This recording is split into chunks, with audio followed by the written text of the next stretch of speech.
La violence dans le sexe est-elle toujours mauvaise à prendre? Bonjour à tous, bonjour à toutes, c'est Fabrice Julien, coach et auteur expert en sexualité depuis 2010, auteur notamment du livre Le Guide du Bon Coup, et dans cette vidéo, je voudrais vous parler un petit peu de la violence. Parce qu'il y a une étude qui a un peu retenu mon attention. Cette étude, c'est une étude anglaise, au Royaume-Uni, qui dit qu'une femme sur 3 a déjà pris au lit une fessée non sollicitée, qu'on lui a déjà craché dessus de manière non sollicitée pendant un rapport sexuel, ou qu'on lui a déjà étranglé, serré la gorge pendant le sexe, alors qu'elle ne voulait pas. 20% des femmes ont déjà eu peur pendant un rapport sexuel, ou ont été énervées et se sont senties sales après, parce qu'on les a obligées à avoir des pratiques qui ne leur correspondaient apparemment pas et qu'elles n'ont rien dit sur le moment. Alors, ça me donne envie en fait ça de parler de la violence dans le sexe. Alors la violence dans le sexe, je veux pas dire il faut que du sexe vanille, non, c'est pas ça que je dis. Mais là, on a l'impression comme c'est présenté que la violence dans le sexe c'est toujours une mauvaise chose. Est-ce que c'est toujours une mauvaise chose? Est-ce que c'est parfois une bonne chose? Alors bien sûr que la violence au lit ça peut être dangereux, faut pas faire n'importe quoi, hein. Je pense aux mecs qui étranglent leur nana au lit sans les prévenir, bon ça peut être dangereux. Ça peut être traumatique, je veux dire, tu peux avoir l'impression qu'on t'a forcé, donc s'apparenter à une agression sexuelle, même si tu es déjà en train de faire l'amour. C'est compliqué juridiquement, mais en tout cas dans les faits, ça peut être traumatique de la même façon. Donc évidemment, dans la violence dans le sexe, ce qu'il faut, c'est du consentement, de la communication, et malgré tout, c'est pas si facile de s'en dépêtrer. Alors, voilà. Souvent, il y a des mecs qui vont bien sûr se croire dans un film porno, qui vont arriver, la fille l'étrangler, lui cracher dessus, lui faire des trucs qu'elle veut pas et qui vont faire qu'elle se sente sale. Alors, le problème, c'est que si tu fais rien, pas un dirty talk, que tu lui retires jamais les cheveux, tu lui mets jamais une fessée, il y a aussi plein de filles qui vont dire « Ouais, c'est quoi ce mollasson? Moi, j'aime le sexe un peu rude, je m'ennuie avec lui au lit, etc. » Donc, il y a vraiment un équilibre à trouver entre ce sexe d'amoureux transi qui ose à peine la toucher tellement il l'a idéalisé, il croit que c'est un petit ange fragile, un petit objet fragile, la femme, non, ça va pas non plus. Mais d'un autre côté, on a les médias qui cherchent un peu à diaboliser, tu vois, la violence dans le sexe, tu vois. Alors, c'est comme d'habitude dans les médias, c'est-à-dire que c'est très dur envers les hommes et très tolérant envers les femmes. Par exemple, une femme qui fait du shibari ou du BDSM, on va dire quelle salope éthique, on va dire elle est super, elle est libérée, elle est forte, elle touche du doigt ses envies, machin, c'est génial. Le shibari, c'est quand elles se font attacher en l'air, parfois baiser pendant qu'elles sont attachées, etc. Donc ça, par exemple, les médias, il y a un traitement assez unanimement positif de libération de la femme envers ce genre de pratique BDSM pour femmes. Quelle femme libérée? Le mec, par contre, lui, il a osé mettre une fessée à sa nana au lit. Putain, mais quel salaud, mais quel monstre, mais quel... Voilà. Il a réveillé sa copine pendant la nuit, il lui a fait un cuni, mais c'est du viol, c'est du viol.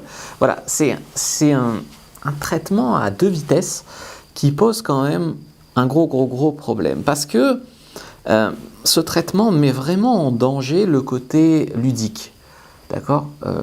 La sexualité, c'est quand même un jeu, et donc, si tu mets en danger le côté jeu, le truc, c'est que tu détermines qu'il y a une bonne et une mauvaise façon de s'exprimer au lit. Alors déjà que dans la société, la liberté d'expression, quoi qu'en dise ou quoi que fasse Elon Musk, elle est quand même en perte de vitesse dans nos pays.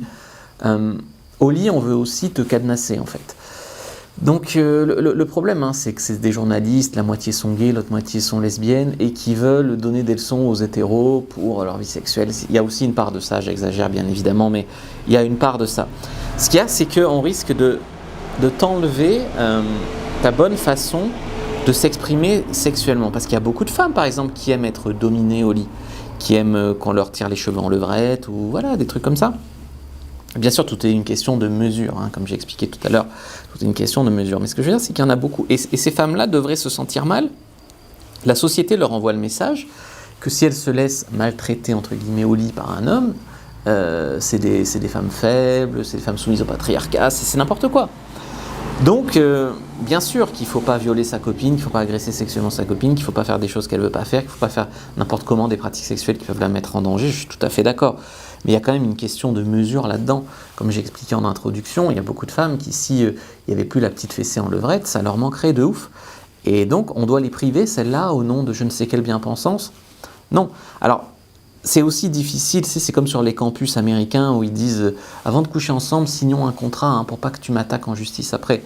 Tu peux pas, dans le feu de l'action, dire à la fille veux-tu une petite tape sur les fesses, tu vois, non, tu le fais, elle dit oui, tu continues, elle dit non, tu le fais plus jamais. C'est comme ça que ça se passe dans la vraie vie. Maintenant, la théorie et la réalité, ça va pas toujours ensemble. Et c'est là où c'est très très très compliqué. Alors, quelle solution on peut proposer aux hommes et aux femmes ? Déjà, il y a mes livres, le guide du bon coup pour homme, le guide de la bonne amante pour femme. Maintenant, on peut demander aux hommes de s'éduquer autrement que par le porno. Et on pourrait éduquer la femme à s'affirmer un peu plus. Parce que comme j'ai dit, beaucoup de femmes aiment plus que le sexe vanille, le sexe un peu fade, là, où tu fais juste du missionnaire le dimanche matin. Et le problème, c'est que souvent, elles ne s'affirment pas. C'est-à-dire que tu as des femmes qui voudraient faire des trucs de ouf, qui n'osent pas le demander, qui n'osent pas le communiquer, qui n'osent pas encourager le mec, etc. T'as des femmes qui voudraient pas, mais le mec, il croit qu'elle voudrait, il essaye de faire bien pour pas passer pour un petit puceau, il le fait, elle fait semblant d'aimer, et puis une fois qu'elle a claqué la porte, elle va porter plainte.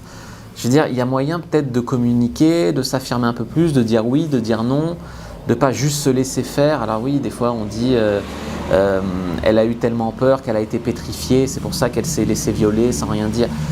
Oui, d'accord, mais je veux dire, dans la survie de l'humanité, ça peut pas marcher ça comme stratégie. Je sais pas, t'as un loup qui arrive, qui court vers toi, alors si t'es pétrifié, tu te fais bouffer, terminé, fin de l'histoire. Si tu es une combattante, tu te défends, ou tu pars en courant, ou tu te caches, ou tu agis. Donc on ne peut pas toujours se réfugier vers oui, mais il y en a qui sont pétrifiés et qui font rien. Donc je suis d'accord que c'est un problème et qu'il faudrait que l'homme ait de l'empathie, qu'il comprenne que ça va pas. Si elle est paralysée, qu'elle dit pas un mot, ça va pas. Bien sûr qu'il faut éduquer l'homme, mais il faut aussi éduquer la femme au fait de s'affirmer, dire oui, dire non, dire je veux pas. Dire voilà, plutôt que c'est comme ça a souligné là le balance ton porc, des femmes qui, des fois des histoires qui ont 10 ou 15 ans, des femmes qui ont fait l'amour avec le mec il était content, l'histoire est finie depuis longtemps, et puis d'un coup il se retrouve avec une plainte pour procès, il s'en est même pas douté que la fille elle s'est sentie forcée. C'est un problème. Donc il y a un moment où oui, il faut responsabiliser l'homme et responsabiliser aussi la femme, qu'elle puisse dire je veux pas, j'aime pas, et pas juste je suis une victime. Voilà. Et possiblement réécrire les faits en mode on m'a forcé alors que peut-être sur le moment elle était consentante, et puis après comme le mec l'a pas rappelé, elle a changé d'avis, et après elle réécrit. Non, voilà. Donc il faut vraiment s'affirmer un peu plus. Voilà pour ce petit speech sur la violence dans le sexe. Je crois que c'était bien qu'on en parle. N'hésitez pas à me faire vos retours dans les commentaires. Je sais que c'est un sujet sensible, qu'il y a des personnes sensibles aussi sur ces sujets-là, donc c'était vraiment difficile d'en parler. J'espère vraiment que chacun y trouvera une réponse. Le débat continue dans les commentaires. Je vous dis à bientôt, et que le Dieu de la sexualité, les amis, soit avec vous.